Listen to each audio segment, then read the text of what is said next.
श्री राम जय राम जय जय राम श्री राम जय राम जय जय राम जय जय राम। अस्सलाम वालेकुम नाज़रीन, मैं इस वक्त सोनपुरी शमशान घाट और मंदिर में मौजूद हूँ और ये तो हम सब जानते हैं कि हिंदू कम्युनिटी की एक बहुत बड़ी तादाद न सिर्फ कराची बल्कि देही सिंध के मुख्तलिफ़ अज़ला और उसके अलावा पूरे पाकिस्तान में जो है बहुत बड़ी तादाद में रिहाइश पजीर है। आज जो है हिंदू कम्युनिटी के लोगों के लिए जो है बहुत ही मुसर्रत का एक लम्हा है, बहुत खुशी का लम्हा है और इसी वजह से यहाँ पे पूजा जो है वो की जा रही है। जो लोग दुनिया से चले जाते हैं हिंदू मज़हब से ताल्लुक़ रखने वाले, उसके बाद जो है उनकी जो आखिरी रसूमात अदा की जाती है उसमें जो उनकी अस्थियाँ होती है उनको जो है वो बहाया जाता है मुख्तलिफ जो है वो यानी हम ये कह सकते हैं कि समंदर जो है वहाँ पे भी बहाया जाता है, दरियाओं में सिंध के मुख्तलिफ मकामात पर। और बहुत सारों की ये ख्वाहिश होती है कि उनकी जो अस्थियाँ हैं वो हरिद्वार जाए इंडिया। तो इस ख्वाहिश के नतीजे में अगर हम देखें तो 400 अस्थियाँ जो है उनको जो है वो इंडियन गवर्नमेंट ने जो है वीज़ा जारी कर दी है और 2 फरवरी को ये अस्थियाँ यहाँ से रवाना की जाएगी, जहाँ हरिद्वार में जो है इनकी जो है वो इनको जो है वो बहाया जाएगा गंगा में। वो अस्थियाँ दिखाएंगे जिसका मैं जिक्र कर रहा था। इसमें ऐसी भी अस्थियाँ हैं जो कि सन 2011 की अस्थि भी इसमें मौजूद है, यानी इस बात को 14 साल बीत गए और ये ख्वाहिश थी इनके अकायद के मुताबिक कि इनकी अस्थि जो है वो हरिद्वार में जो है वहाँ पे गंगा में जाके इनका बहाया जाए। आखिरी रसूमात तो इनकी अदा हो चुकी होती है। तो ये 8 साल के बाद हम ये देख रहे हैं कि इनकी ख्वाहिश जो कि अब इस दुनिया से जा चुके हैं उनकी ख्वाहिश पूरी हुई। यहाँ पे पूजा का सिलसिला भी शुरू किया गया, चूँकि एक खुशी का भी लम्हा है। तो यहाँ पे ख़वातीन और हज़रात हमें यहाँ पे बहुत बड़ी तादाद में कराची के अलावा सिंध के दूर दराज इलाकों से जो है ये यहाँ पर आए और इस खुशी का इज़हार उन्होंने किया अपने अंदाज से। तवील अरसे के बाद जो है ये वीज़े जो इनको जारी हुए हैं अस्थियाँ बहाने के लिए। तो हम महाराज हमारे साथ मौजूद हैं यहाँ पर, जो कि श्री पंचमुखी हनुमान मंदिर के जो है वो गद्दी नशीन है। हम इनसे बात करेंगे। बड़ा ये एक तारीख़ी लम्हा भी है, खुशी का भी मौका है हिंदू कम्युनिटी के लिए कि ये एक देरीना ख्वाहिश जो है उसकी तकमील होने जा रही है। कि ये कितनी अस्थियाँ हैं? ये अस्थियाँ जो हैं वो 400 अस्थियाँ हो गई हैं अब, और देख भी रहे होंगे आपके काफ़ी जो लोग हैं जिनकी ये अस्थियाँ थी वो भी लेके खड़े हैं आपके लिए। और दिखाना हमें यही है कि हम यहाँ चाहते हैं कि हमारे जो हरिद्वार में हमारा जो सनातन धर्म कहता है कि गंगा मैया में ही विसर्जन कार्य करना चाहिए, मीठे पानी में, जैसे भगीरथ जी ने किया। इसी तरह हम सभी को वीज़ा मिलना चाहिए। आज इसे 8 साल हो गए, इन अस्थियों को जो है विसर्जन कार्य नहीं हो पाया था। हमने 2011 में 135 अस्थियाँ की थी, जो कि पहले अस्थियाँ जो पड़ी थी वो शहीदियों की थी और पार्टीशन से पहले की पड़ी हुई थी, कुछ पार्टीशन से बाद की भी पड़ी हुई थी। 135 अस्थियों को किया, फिर उसके बाद 2016 में भी किया, जो अस्थियाँ रह गई थी जो 160 थी वो की। अब इसके बाद जो है हमारे पास 400 अस्थियाँ ये पड़ी रह गई हैं।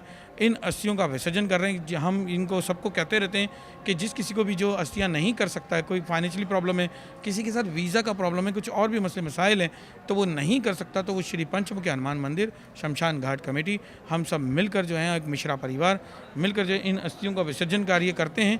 जिसमें इंडिया में जो हमारे साथ जो लोग जुड़े हुए हैं, देवस्थान सेवा समिति, विजय शर्मा, अनिल निरंजन जी, ऐसे बहुत सारे लोग जो हैं हमारे साथ जुड़े हुए हैं। हम यहाँ से जो है शमशान घाट से श्री पंचमुखी हनुमान मंदिर लेके जाते हैं, फिर उसके बाद जो है हम कैंट पे जाएंगे 2 तारीख के दिन, और बड़े गाते बजाते देख रहे भी होंगे आप। पब्लिक का एक अर्जेंट जो है हमने सबको बताया, तो कितनी पब्लिक आना जाना शुरू हो गई कि अपनी अस्थियाँ देने जाने शुरू कर दिया लोगों ने। शायद मेरे ख्याल से 400 से भी अबव हो सकती है अस्थियाँ, क्योंकि किसी को वीज़ा नहीं मिला। और अब जो ये वीज़ा जो मिल रहा है, और जो लोग हमें पाकिस्तान में समझ लें कि पहली बार हमें वीज़ा 144 साल जो बाद जो कुंभ का मेला लगा है उसमें किसी को वीज़ा नहीं मिला था। इन वीज़ा दिलाने का मेरा और हमारा जो मेन मकसद हुआ कि इन अस्थियों का जो विसर्जन है, तो दुनिया में जो लोग कर रही हैं, जो इंसान जो स्नान करने जा रहा है 144 साल बाद जो स्नान कुंभ का मेला लग रहा है प्रयागराज में, लेकिन ये अस्थियाँ भी विसर्जन करेंगी 144 साल बाद। शायद इसकी वजह से ही ये 8 साल से यहाँ पड़ी रहीं और ये विसर्जन करना चाह रही हूँ कुंभ के मेले में 144 साल बाद जो लगा है। अब ये जो हम अस्थियाँ लेके जा रहे हैं, 15 दिन तक जो है इनको पूजा पाठ की जाएगी, इनकी भगवत गीता का पाठ करा जाएगा, गरुड़ पुराण पढ़ा जाएगा, फिर उसके बाद हरिद्वार शहीदी पार्क दिल्ली से लेकर हरिद्वार तक जो है इन्हें रथ यात्रा लेकर एक जाते हैं, एक जुलूस की शक्ल में जा रहे होते हैं हम लोग, और ये बाकायदा बता रहे होते हैं कि पाकिस्तान की ये हस्तियाँ आ रही हैं, एक समझौता होना चाहिए, एक प्यार मोहब्बत रहना चाहिए, हम सब में मिलकर जुल कर रहना चाहिए। इसी पैगाम को लेकर जो है हम हस्तियों को लेकर जा रहे होते हैं। तो इनकी अपनी ख्वाहिश थी जो दुनिया से जा चुके हैं ये लोग कि हमें जो है हरिद्वार लेके जाए हमारी हस्तियाँ। दूसरा ये कि ये जो सबर आज़मा मराइल थे वीज़े के हवाले से, इसको कैसे आपने हैंडल किया सारे मामला? जैसे कि पहले भी एक्सप्रेस न्यूज़ भी आ चुका है और उन्होंने भी मेरी इस आवाज़ को उठाया था और आवाज़ पे बहुत सारी जगहों पर ये आवाज़ गई। इसी तरह इंडियन गवर्नमेंट के पास भी गई, इंडियन हाई कमीशन के पास भी गई। इसके साथ साथ जो है तमाम और भी मीडिया के जो लोग थे उन्होंने भी किया, लेकिन उसके साथ साथ जो है हमने जो है एक एप्लीकेशन मूव की, जिसमें मैं शुक्रिया अदा करूंगा पाकिस्तान गवर्नमेंट का भी और इंडियन गवर्नमेंट का भी शुक्रिया अदा करूंगा कि जिनको मैंने दरख्वास्तें दी और 8 साल के अंदर मैंने कई दरख्वास्तें नरेंद्र मोदी जी को दे चुका हूं, अमित शाह को दे चुका हूं, मनन शंकर जी को दे चुका हूं, इंडियन हाई कमीशन इस्लामाबाद को दे चुका हूं।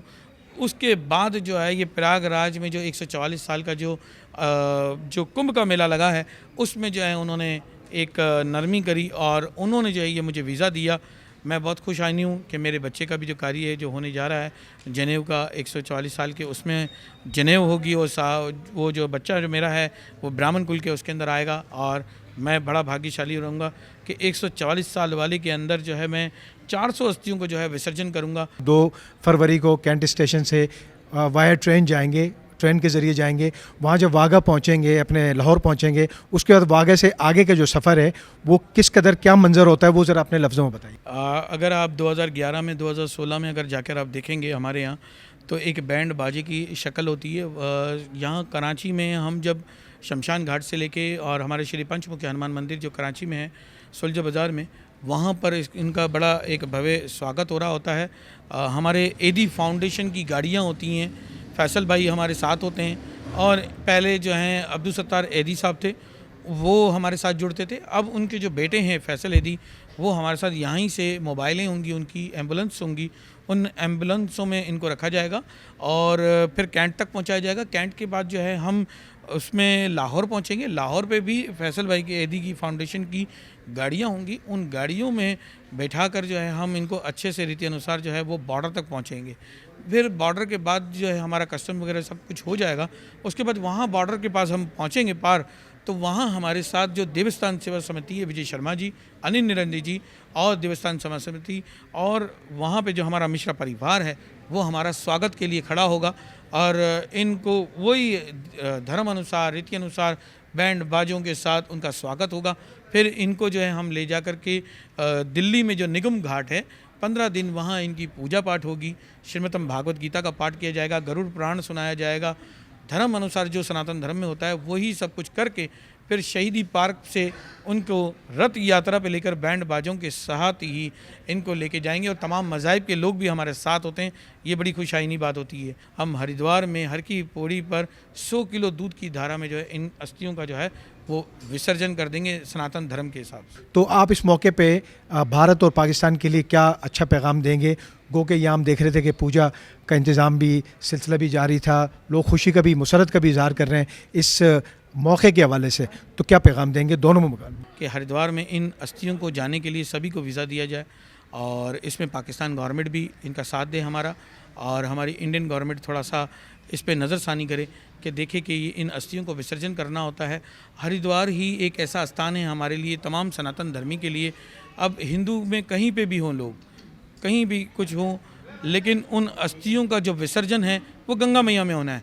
अगर गंगा मैया दुबई में होती तो वहाँ करते, अमेरिका में होती तो वहीं करते, लंदन में होती तो वहीं करते, लेकिन हमारी अस्थियां का जो कार्य जो गंगा मैया है वो इंडियन है और इंडिया में जो है वो वहीं कर सकते हैं हम लोग। इन्होंने बड़ी मुफस्सिल गुफ्तगू की। 8 साल का वक्त बहुत होता है, 8 साल का इंतज़ार था इन अस्थियों को जो ये दुनिया से जा चुके हैं, और उसके बाद इनकी ख्वाहिश थी कि इनको जो है वो इनका विसर्जन जो है वो हरिद्वार में गंगा मैया में किया जाए, और ये ख्वाहिश जो है ये पूरी हुई। 144 साल के बाद जो कुंभ का मेला हो रहा है, बता रहे हैं महाराज के उसमें ये ख्वाहिश इनकी पूरी हो गई है। अब जो है वो ये रवाना होंगे 2 फरवरी को। साथ साथ जो है इन्होंने दोनों ममालिक के लिए जो है वो इस हवाले से, चूँकि एक मजहबी मामला है, तो इन्होंने ये कहा कि वीज़ों की जो शराइत है, ख़ासतौर पर जो स्पॉन्सरशिप्स का कहा जाता है, क्योंकि हरिद्वार में हर एक का कोई करीबी रिश्तेदार नहीं होता, तो इसमें जो है इंडियन गवर्नमेंट और इसके अलावा पाकिस्तान गवर्नमेंट की मामनत जो है